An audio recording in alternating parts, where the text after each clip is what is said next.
പ്രിയമുള്ളവരെ എല്ലാവർക്കും നമസ്കാരം. ഇന്ന് നമ്മൾ ഫുൾ കട്ടിങ് വീഡിയോ ആയിട്ടല്ല വന്നിരിക്കുന്നത്. അപ്പോൾ നിങ്ങൾക്ക് രണ്ട് മൂന്ന് പ്രധാനപ്പെട്ട കുറേ കാര്യങ്ങളും അത് ഏറ്റവും വളരെ പ്രധാനപ്പെട്ട ഒരു 3-4 കാര്യങ്ങൾ പറഞ്ഞു തരാനും അത് കൈയുമായിട്ട് ബന്ധപ്പെട്ട ഉള്ള കാര്യങ്ങളാണ് പറയുന്നത്. കൈയുടെ കാര്യങ്ങളും ഷോൾഡറിൻ്റെ കാര്യവുമാണ് ഏറ്റവും കൂടുതൽ നമ്മൾ പറയുമ്പോൾ അവർ സംശയങ്ങൾ ചോദിക്കുന്നത്. കുറേ പേരുടെ ഇപ്പം ഏതാണ്ടൊക്കെ സംശയങ്ങൾ മാറി എങ്കിൽ തന്നെയും നമ്മൾ പലരും ചോദിക്കാറുള്ള കുറേ കാര്യങ്ങളിൽ പ്രധാനപ്പെട്ടാണ് കൈക്കുഴിയുടെ കണക്കിനെ പറ്റി ചോദിക്കും. അതുകൂടാതെ കൈയുടെ സെൻറ്റർ മാറുന്ന ചുളിയുന്നതിനെ പറ്റി ചോദിക്കും. പിന്നെ കൂടുതലും എന്നോട് സംശയങ്ങൾ ചോദിച്ച കൂട്ടത്തിലുള്ളതാണ് ഈ കൈയുടെ ചില മെഷർമെൻറ്റിന് മാത്രം ബാക്ക് സൈഡിൽ ഒരുപാട് ഇങ്ങനെ കൊമ്മളച്ച് നിൽക്കുന്നത് പോലെ ഈ ഭാഗമല്ലേ, ഈ ഭാഗത്ത് ഒരുവിധം കൊമ്മളച്ച് നിൽക്കുന്നത് പോലെയുള്ള ലൂസുകൾ വരുന്നു.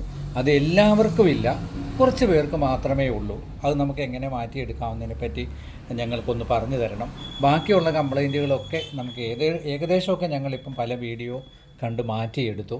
അപ്പോൾ അതേപ്പറ്റി ഞങ്ങൾക്കൊന്ന് വ്യക്തമായ ധാരണയിൽ ഒന്ന് പറഞ്ഞു തരാം. അതും കൂടെ ഒന്ന് മനസ്സ് വെച്ചാൽ ഞങ്ങൾക്ക് ഈ റെയർ മെഷർമെൻറ്റ് വരുന്ന സമയങ്ങളിൽ നമുക്ക് പഠിച്ചു വെക്കാൻ ഏറ്റവും കൂടുതൽ എളുപ്പമാണ്. അപ്പോൾ ലളിതമായ രീതിയിൽ എങ്ങനെയെങ്കിലും ഒന്ന് പറഞ്ഞു തരാം. കാര്യം കട്ടിങ് നമ്മൾ ചെയ്യുമ്പോൾ തീർച്ചയായിട്ടും ഞാൻ എല്ലാ കാര്യങ്ങളും ഓരോ വീഡിയോ കണ്ടാൽ നിങ്ങൾക്ക് മനസ്സിലാവും, പറഞ്ഞു പോകുന്നുണ്ട്. അപ്പം ഒരു പക്ഷേൽ പെട്ടെന്നൊരു പിടുത്തം കിട്ടാനായിട്ട് ഒരു മാർഗം വരും, മാർഗമില്ലാതെ വരും. കാരണം എന്തെന്ന് പറഞ്ഞാൽ ഓരോ മെഷർമെൻറ്റും നമുക്ക് ഓരോരോ രീതികളിൽ ഈ ലോകത്തുള്ള ഓരോ മനുഷ്യനും ഒരുപോലെ മെഷർമെൻ്റ് ഉള്ളത് ആരുമില്ല ദൈവത്തിൻ്റെ സൃഷ്ടിയിൽ. അപ്പോൾ ഓരോരുത്തർക്കും ചില പ്രശ്നങ്ങൾ വരും. എങ്കിൽ നമ്മൾ ചില ബ്ലൗസുകൾ വെട്ടി തയ്ക്കുമ്പോൾ വളരെ ഈസി ആയിട്ട് തന്നെ പോകാറുണ്ട്. അപ്പോൾ അങ്ങനെ വരുന്നതിൽ എന്നോട് ഈ അടുത്ത കാലത്ത് ചോദിച്ചാൽ ഏറ്റവും കൂടുതൽ സംശയങ്ങൾ നേരിടുന്ന ഒന്നാണ് ഈ കൈയുടെ ചുളിവിൻ്റെ കാര്യം. കൈയുടെ ചുളിവിൻ്റെ കാര്യം വളരെ പ്രധാനമായിട്ട് ഒന്ന് നമ്മൾ ശ്രദ്ധിക്കേണ്ട കാര്യം, നമ്മൾ ബോഡി വണ്ണത്തിൻ്റെ 1/4 ഇഞ്ച് കുറച്ചാണ് നമ്മൾ കൈക്കുഴി കൊടുക്കുന്നത്. ഒരിക്കൽ കൂടി ഞാൻ പറയുന്നു, ബോഡി വണ്ണത്തിൻ്റെ 1/4 ഇഞ്ച് കുറച്ച് വേണം നമുക്ക് കൈക്കുഴി തീർന്ന് കിട്ടാൻ, ഈ റികാൾ തീർന്ന് കിട്ടാൻ. അത് നമ്മൾ വെട്ടുമ്പം എപ്പോഴും നമ്മൾ ശ്രദ്ധിക്കേണ്ട കാര്യം, നമ്മൾ വെട്ടിയതിന് ശേഷം നമ്മൾ തീർച്ചയായിട്ടും എത്ര കണക്ക് പ്രകാരം നമ്മൾ വെട്ടിയാലും നമ്മൾ കൈ മാർക്ക് ചെയ്യുമ്പോൾ തന്നെ ഞാൻ വീഡിയോയിൽ പറയുന്നുണ്ട്, നമ്മൾ ഷോൾഡറിൻ്റെ തുമ്പ് കൊടുത്തിട്ട് കൈ ഇങ്ങനെ നമ്മൾ പിടിച്ച് നോക്കും. കണ്ടോ, ഇങ്ങനെ പിടിച്ച് നോക്കുമ്പോൾ എത്രത്തോളം നമ്മൾ ഈ മാർക്കുമായിട്ട് നമുക്ക് കറക്റ്റാണോ എന്നിട്ടേ നമ്മൾ കൈ തയ്ക്കാനിരിക്കുകയുള്ളൂ. കാരണം എന്തെന്ന് പറഞ്ഞാൽ നമ്മൾ തയ്ക്കാനിരിക്കുമ്പം ഇത് കൂടുതൽ വന്നാൽ നമുക്ക് എല്ലാം കൊണ്ട് നമ്മൾ വെട്ടിക്കൊടുക്കുന്നവർക്ക് പോലും കൺഫ്യൂഷനാവും. അപ്പം ഈ ചുളിവ് വരുന്നവർക്ക് വളരെ പ്രധാനപ്പെട്ട കാര്യങ്ങളിൽ ഒന്നാണ് നമ്മളെപ്പോഴും ചുളിവുള്ള മെഷർമെൻറ്റ്. എനിക്ക് ബാഗിൽ ഒത്തിരി ചുളിഞ്ഞ് നിൽക്കുന്നു എന്ന് പറയുന്നത് എന്നാണെന്നറിയോ, നമ്മൾ ഈ ബ്ലൗസിൻ്റെ കൈ താത്തിടും, കൈ ഇങ്ങനെ താത്ത് ബ്ലൗസ് ഇട്ടിടുമ്പോഴാണ് ഇത് ചുളിയുന്നത്. അങ്ങനെ ചുളിയുമ്പം നമുക്ക് ഏറ്റവും കൂടുതൽ പ്രശ്നം വരുന്നത് എന്നാണെന്നറിയോ, ഈ ഭാഗത്തെ ഈ കൂടുതലാണ് ഈ പ്രശ്നം കാണിക്കുന്നത്. അത് ഈ ഭാഗത്തെ കൂടുതലും വരും, കയ്യിലും വരും, കൈയുടെ ഫ്രണ്ടിനെയും ബാധിക്കും, കൈയുടെ സൈഡിനെയും ബാധിക്കും. അത് എത്രത്തോളം അത് നമുക്ക് നോക്കാം. ആ ചുളിവ് വരുന്നവർക്ക് ആദ്യം നമ്മൾ നോക്കേണ്ട പ്രധാന കാരണം, ഈ കൈക്കുഴി നമ്മൾ 6 ഇഞ്ച് താത്ത ഈ 3 ഇഞ്ചിൽ നിന്നാണ് നമ്മൾ റിഗാൾ കട്ടിങ് തുടങ്ങുന്നത്, റിഗാളിൻ്റെ ഷേപ്പിലേക്ക് വന്നത്. അങ്ങനെ നമ്മൾ ചെയ്യുമ്പോൾ നമ്മൾ ഈ കൈക്കുഴി കഴിഞ്ഞ് നമ്മൾ ഈ സ്ക്വയർ മാർക്ക് ചെയ്യുന്നൊരു ഭാഗമുണ്ട്, ഈ ഭാഗം, അതായത് ഈ ഒരു ഭാഗം, ഈ ഭാഗത്തെ പകുതി നമ്മൾ മാർക്ക് ചെയ്യണം. ഇത് 4 2, ഈ 2ലേക്ക് പോയി ഇതിങ്ങനെ ജോയിൻറ്റ് ചെയ്ത് എടുക്കണം. റെയർ മെഷർമെൻറ്റ് ഈ ചുളിവ് വരുന്ന മെഷർമെൻറ്റുകൾക്ക് മാത്രമാണ്. കാരണം കൈ താത്തിടുമ്പം അവരുടെ പ്രഭാവം കൂടുതൽ ഈ കയ്യിലോട് ഒട്ടിപ്പോകുമ്പോഴാണ് ഇത് പൊങ്ങുന്നത്.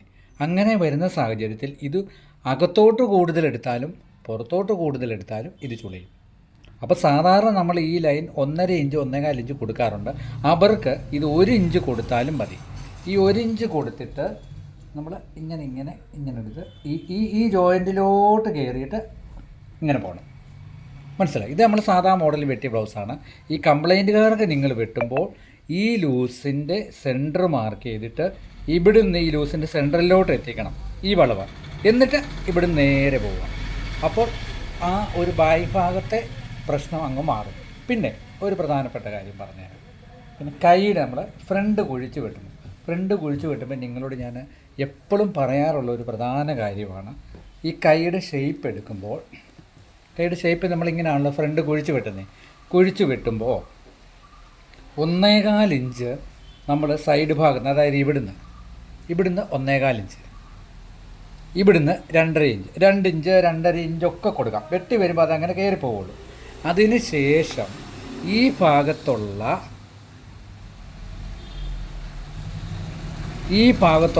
ഈ നടുക്ക് വശമുണ്ടല്ലോ, ഇത് നമ്മൾ കുഴിച്ച് വെട്ടിയ നടുക്ക് വശം, ഇവിടെ 3/4 ഇഞ്ച് എടുത്താണ് നമ്മളിങ്ങനെ വെട്ടിപ്പോകുന്നത്. ഈ 3/4 ഇഞ്ച് എടുക്കുന്നത് ഞാൻ കാണിച്ചു തരാം. ഈ 3/4 ഇഞ്ച് ഷേപ്പ് എടുക്കുമ്പോൾ നമ്മൾ ഇവിടുന്ന് 1.25 തള്ളി, അതായത് നമ്മൾ ഈ മാർക്ക് ചെയ്യുന്ന 1.25 തള്ളിയിട്ടാണ് നമ്മൾ എടുക്കുന്നത്. മനസ്സിലായാലോ? ഈ മാർക്ക് ചെയ്യുന്ന 1.25 തള്ളിയിട്ടാണ് എടുക്കുന്നത്, ഈ ഫ്രണ്ടിൽ നിന്ന് 1.25. അപ്പം നമ്മൾ കൈക്കുഴി ഓരോ അളവിന് താക്കുമ്പോഴും ഈ സെൻറ്റർ ഫ്രണ്ടുമായിട്ട് നമുക്കൊരു ടച്ച് വരണം. മനസ്സിലായോ? ഫ്രണ്ടുമായിട്ട് ടച്ച് വരണമെന്ന് പറഞ്ഞാൽ ഞാൻ കാണിച്ചു തരാം. ഇത് ബ്ലൗസിൻ്റെ ഫ്രണ്ട് പീസ്, മനസ്സിലായല്ലോ? ബ്ലൗസിൻ്റെ ഫ്രണ്ട് പീസ് ഇത് നിങ്ങൾ നോക്കിക്കോണം. 1.25 ഇഞ്ച് ഇവിടെ നമ്മൾ തയ്യൽ തുമ്പ് തള്ളി, ആ കണക്കുമായിട്ടുള്ള ബന്ധം കാണിച്ചു തരാം. 1.25 ഇഞ്ച് ഇവിടെ തയ്യൽ തുമ്പ് നമ്മൾ തള്ളിയിട്ട് 1.25 ഇഞ്ച് ഇവിടെ തള്ളിയിട്ടുണ്ട്. ഏത്? കൈയുടെ ഈ 1.25, ഇത് കണ്ടോ, കൈ കയറ്റി ഈ 1.25 തള്ളിയല്ലോ. ഈ ഭാഗത്ത് 2ഉം തള്ളി. പിന്നെ ഇതിൻ്റെ സെൻറ്റർ വരുന്നത് എവിടെയാണ്? മനസ്സിലായോ? ഈ സെൻറ്റർ നമ്മളിങ്ങനെ കൂട്ടിപ്പിടിച്ച് നോക്കണം. കണ്ടോ? ഈ സെൻറ്റർ നിങ്ങൾ കണ്ടോ? ഈ 1.25 ഈ 2ഉം തള്ളിയിട്ടുള്ള സെൻറ്റർ കണ്ടോ? ഈ സെൻറ്ററാണ് നമ്മുടെ ഇതിൻ്റെ കറക്റ്റ് സെൻറ്ററായിട്ട് വരുന്നത്. കണ്ടോ? ഈ സെൻറ്റർ വന്ന കണ്ടോ? ഈ സെൻറ്റർ ഏറ്റവും കൊഴിച്ച് നമ്മൾ വെട്ടുന്നിടത്താണ് ഈ സെൻറ്റർ വരുന്നത്. അതായത് കൈയുടെ 3/4 ഇഞ്ച് എടുക്കുന്ന സെൻറ്ററും ഫ്രണ്ട് പീസിൻ്റെ 3/4 ഇഞ്ച്, അത് നമ്മൾ 1.25 ഇഞ്ച് ഈ ഫ്രണ്ട് പീസ് നമ്മൾ ഇവിടുന്ന് 1.25 ഇഞ്ച് താത്ത് പതുക്കെ എടുത്താണ് നമ്മളിവിടെ 3/4 ഇഞ്ച് വരുന്നത്. ഈ 3/4 ഇഞ്ചിൻ്റെ ഒരു സെൻറ്ററുണ്ട്. 3/4 ഇഞ്ച് നമ്മൾ എടുത്ത് വരുന്ന സെൻറ്ററും കൈയുടെ 3/4 ഇഞ്ച് എടുത്ത് വരുന്ന ഈ ഒരു സെൻറ്ററുണ്ട്, കുഴിച്ച് വരുന്ന സെൻറ്റർ. അവ തമ്മിൽ ഒരു ജോയിൻറ്റിൽ നമുക്ക് വരണം. കണ്ടോ? ഇങ്ങനെ ഇട്ടാണല്ലോ നമ്മൾ കൈ കൂട്ടുന്നത്. കൈ നമ്മൾ റൗണ്ടിലാണെങ്കിലും സെൻറ്ററിലാണെങ്കിലും ഇങ്ങനെ പിടിക്കും. കണ്ടോ? ഇങ്ങനെ പിടിപ്പിക്കുമ്പോൾ കണ്ടോ സെൻറ്റർ വരുന്നത് കണ്ടോ? ഈ 3/4 ഇഞ്ചും ഈ ഫ്രണ്ടിൻ്റെ 3/4 ഇഞ്ചും ഒരുപോലെ വരണം. അപ്പോൾ അങ്ങനെ ഒരു വീഡിയോ ആരും അങ്ങനെ പറഞ്ഞു തരത്തില്ല. സെൻറ്റർ പോർഷൻ നോക്കിക്കോ, ഇല്ലേ കൈയുടെ സെൻറ്റർ പോർഷൻ നോക്കിക്കോ എന്നേ പറയുള്ളൂ. പക്ഷേ ഇത് നമ്മൾ വെട്ടുമ്പോൾ രണ്ടും ഒരുപോലെ തന്നെ നമുക്ക് വരണം. അങ്ങനെ വരുമ്പോഴാണ് നമുക്ക് ഈ ചുളിവുള്ള കേസിട്ട് ഒരു കാരണവശാലും നിങ്ങൾക്ക് ധൈര്യമായിട്ട് വെട്ടാം. അങ്ങനെ വെട്ടണമെന്നുണ്ടെങ്കിൽ എപ്പോഴും നമ്മൾ ഈ 1.25 ഇവിടുന്ന് തള്ളിയിട്ട് കുഴിവ് വെട്ടാൻ തുടങ്ങണം. ഈ സെൻറ്ററിൽ നിന്ന് 2 കഴിഞ്ഞിട്ട് കുഴിവ് വെട്ടാൻ തുടങ്ങണം. ഈ 1.25ൻ്റെയും ഈ 2ൻ്റെയും നടുക്കുള്ളിടത്ത് വേണം എന്ത് വേണം? കൈയുടെ കുഴിച്ച് വെട്ടുന്നതിൻ്റെ സെൻറ്റർ വരാൻ. അതെപ്പോഴും ഓർമ്മയിലിരിക്കണം. ഇതുപോലെ തന്നെ ഫ്രണ്ടും നമ്മൾ ഇവിടുന്ന് 1.25 കഴിഞ്ഞിട്ടാണ് കുഴിച്ച് വെട്ടി എൻഡി തീരുന്നത് ഈ 1.25. ഇങ്ങനെ വെട്ടി ഈ 1.25 തീരുന്നത്. അപ്പം ഓട്ടോമാറ്റിക്കായിട്ട് ഇത് രണ്ടും സെൻറ്ററിൽ വന്നോളും. അതുകൂടാതെ ചുളിവുള്ള ബ്ലൗസിന് നമ്മൾ കൈ വെട്ടുമ്പോൾ ഇല്ലെങ്കിൽ കൈ തയ്ക്കുമ്പോഴും പ്രധാനമായിട്ട് നമ്മൾ ചിന്തിക്കേണ്ട കുഴിവുണ്ട് എന്ന് അവർ പറഞ്ഞിട്ട് വന്നിട്ടുണ്ടെങ്കിൽ രണ്ടാമത് നമ്മൾ കട്ട് ചെയ്യുമ്പോൾ ഒരു 4 ഇഞ്ചിൻ്റെ വ്യത്യാസം ഇവിടെ വരുത്തിപ്പോണം. മനസ്സിലായി? ഇവിടെ അത് എങ്ങനെയെന്ന് പറഞ്ഞാൽ മാക്സിമം ഒരു 5 ഇഞ്ചിൽ നിൽക്കുവാണ് ഏറ്റവും നല്ലത്. ഇതിൻ്റെ സെൻറ്റർ കണ്ടോ? 5 ഇഞ്ച്, ഈ 5 ഇഞ്ചുണ്ട്. ഈ സെൻറ്ററിൽ നമ്മളൊരു 5 ഇഞ്ച് മാർക്ക് ചെയ്യുന്നു, ഇല്ലേ 6 ഇഞ്ച് മാർക്ക് ചെയ്തിട്ട്, അതായത് ഞാൻ ഈ പറയുന്നത് ഈ ബാക്ക് പീസ് പൊങ്ങി നിൽക്കുന്ന മെഷർമെൻറ്റിനാണ് കേട്ടോ. ഈ 5 ഇഞ്ച് ഇവിടെ നിങ്ങൾ മാർക്ക് ചെയ്യണം. ചെറിയൊരു ടെക്നിക്ക്. 5 ഇഞ്ച് ഇങ്ങോട്ട് മാർക്ക് ചെയ്തിട്ട് 5ഓ 6ഓ മാർക്ക് ചെയ്തിട്ട് ഇല്ലെങ്കിൽ നിങ്ങൾ ഒരു കാര്യം ചെയ്തു, പെട്ടെന്നൊരു കണക്ക് പറഞ്ഞാൽ ഇത് രണ്ടും നമ്മൾ വെട്ടുന്നുണ്ടല്ലോ, ഈ സൈഡിൻ്റെ സെൻറ്റർ ഇവിടുന്നും സെൻറ്റർ ഇങ്ങനെ മടക്കുക, ഇങ്ങനെ മടക്കുക. അപ്പോൾ എളുപ്പം വഴി നിങ്ങൾക്ക് കിട്ടും. ഇങ്ങനെ ഹെമ്മിങ്ങിൻ്റെ മടക്കിയിട്ട് ഇവിടെ സെൻറ്റർ മടക്കുക. ഇങ്ങനെ ഈ സെൻറ്റർ മറന്നു പോകല്ല. ഈ പറയുന്ന ഒരിക്കൽ കൂടി ഓർക്കുക, ഇത് കൈയുടെ ചുളിവുള്ള ബ്ലൗസിന് മാത്രമാണ്, സാധാരണ ബ്ലൗസിന് ഇത് പ്രയോഗിക്കേണ്ട കാര്യമില്ല. അപ്പോൾ ഇവിടുന്നും സെൻറ്റർ മാർക്ക് ചെയ്തിട്ട് ഇതുപോലൊരു 4 ഇഞ്ച് ഷേപ്പ് എടുത്തു വിടുക. ഇങ്ങനെ തയ്ക്കണം. ഇങ്ങനെ 4 ഇഞ്ച് ഷേപ്പ് മനസ്സിലായത്? അത് ഇങ്ങനെ 4 ഇഞ്ചും ഒരു പോയിൻറ്റും ആയിട്ട് ഇത് ഇവിടുന്ന് ഇങ്ങനെ തുടങ്ങി കൈക്കുഴിയുടെ അവിടെ തീരണം. ഇത്രയും ചെയ്ത് കഴിയുമ്പോൾ എന്താണ്, നിങ്ങൾ അടുത്ത ബ്ലൗസ് തയ്ക്കുമ്പോൾ ഒരു കാരണവശാലും നിങ്ങൾക്ക് ഈ ഒരു കംപ്ലൈൻറ്റ് വരത്തില്ല. അപ്പം ഈ പ്രധാനപ്പെട്ട ഘടകങ്ങൾ ഒന്ന് മുന്നോട്ട് ചെയ്ത് നോക്കുക. തീർച്ചയായിട്ടും നിങ്ങൾക്ക് ഇങ്ങനെ വരുന്ന റെയർ മെഷർമെൻറ്റുകാരുടെ കംപ്ലൈൻറ്റ് മാറ്റിയെടുക്കാൻ സാധിക്കും. ഞാൻ അത് ചെയ്ത് നോക്കി, പരീക്ഷിച്ച് നോക്കി, ഇട്ട് നോക്കി, അത് ഒരു കുഴപ്പമില്ല എന്ന് കണ്ടതിന് ശേഷമാണ് നിങ്ങൾക്ക് ഈ വീഡിയോ ചെയ്യുന്നത്.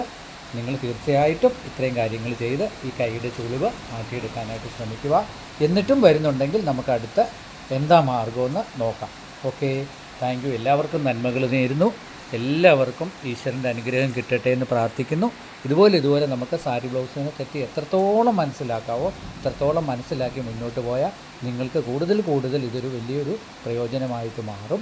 എല്ലാവരും നല്ല ടൈലറാകട്ടെ എന്ന് ഈശ്വരനോട് പ്രാർത്ഥിച്ചുകൊണ്ടും എല്ലാവർക്കും നന്മകൾ നേർന്നുകൊണ്ടും തെറ്റുകുറ്റങ്ങളുണ്ട് ക്ഷമിക്കണമെന്ന് അഭ്യർത്ഥിച്ചുകൊണ്ടും നിർത്തുന്നു. Thank you. വീഡിയോ ഇഷ്ടപ്പെട്ടാൽ ഷെയർ ചെയ്യണം, കമൻറ്റ് ചെയ്യണം, ലൈക്ക് അടിക്കണം. Okay, thank you.